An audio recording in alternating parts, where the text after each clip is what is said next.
ए बाबा अरे गले सुरु जय बाबा होला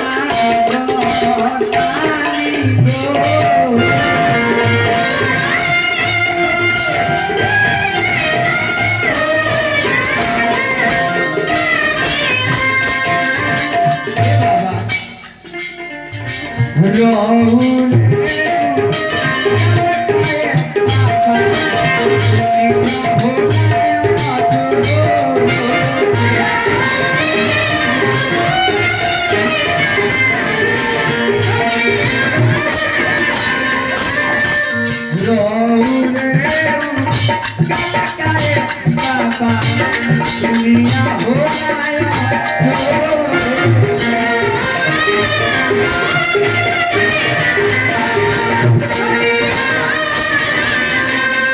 सीता जी कहता है हे प्रभु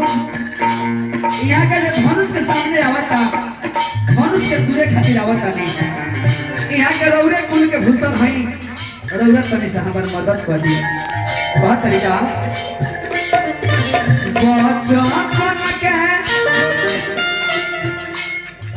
दुखिया बाबा माई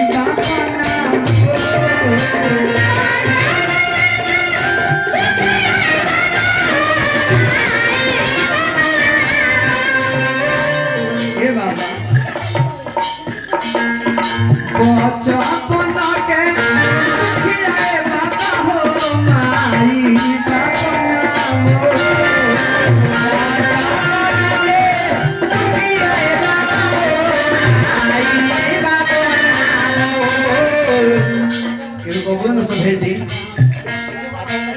क्यों बच्चा को सब भेज दी है बबुआ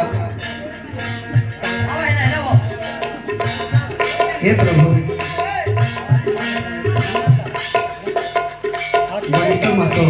आइए चाचा जी की तरफ से भगवान के रूप में बड़ी रुपए का पुरस्कार आई इस तरह का जय जयकार हुआ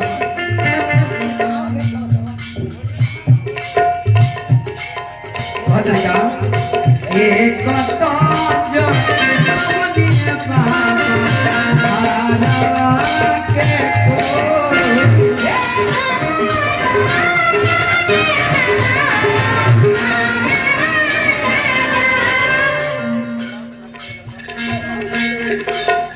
कैसे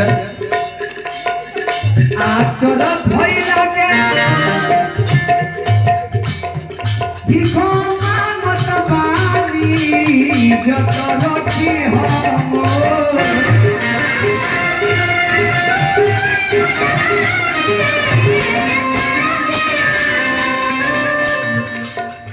हम नहीं के